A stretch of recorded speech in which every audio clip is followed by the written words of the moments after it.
So I'm doing this short series where I take real questions people are asking on Reddit about money, mortgages, and life insurance, and I break down how to answer them clearly, professionally, and without selling.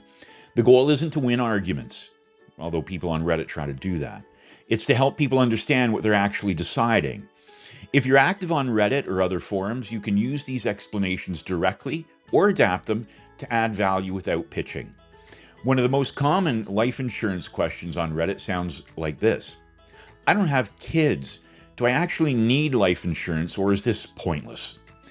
And most of the answers fall into two extremes. No dependents, no insurance. Or fear-based replies that don't really explain anything. So let's slow this down and answer the question properly. This question isn't really about life insurance, in my opinion. It's about relevance. People without kids are trying to figure out, who would this even be for? Am I just paying for something I'll never use? Is this another financial product that doesn't apply to me yet?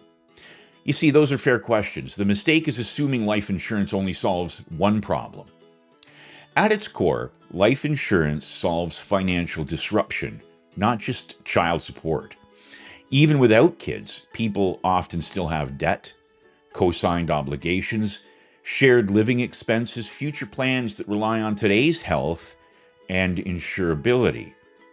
Life insurance can be used to do things like cover outstanding debt, protect a partner, avoid burdening family members, or lock in insurability while healthy, and that's a really important point.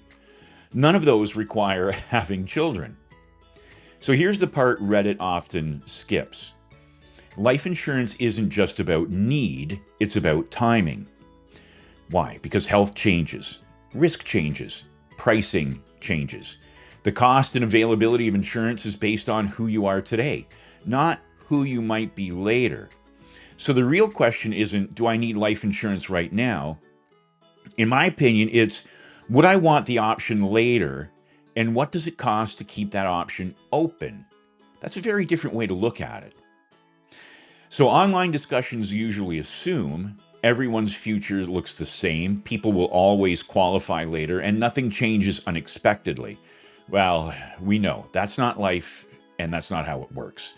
Some people genuinely don't need coverage today. Others don't need it yet, but benefit from planning around future risk. Both can be true. The problem's when nuance gets replaced by blanket advice. A helpful answer isn't, yes, you need it, or no, don't bother. A helpful answer sounds like, life insurance is about risk, not kids. Some people need coverage now, some later, and some not at all. Or the real factor is future insurability and financial obligations, not family status alone. That kind of response respects the question instead of dismissing it and gets people thinking. And that's why it gets upvoted. So life insurance decisions aren't binary, they're situational.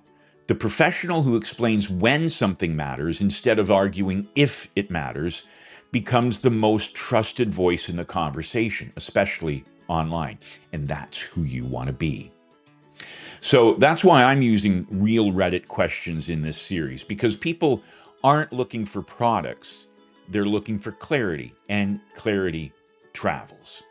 So this is Joe White for Boundless Daily. I hope you're using these BDs, Boundless Dailies, on Reddit or other posts, and I hope you listen to them, take some information from them, and rework them, because they are answering what people are asking in real time. So until next time, take care. Cheers.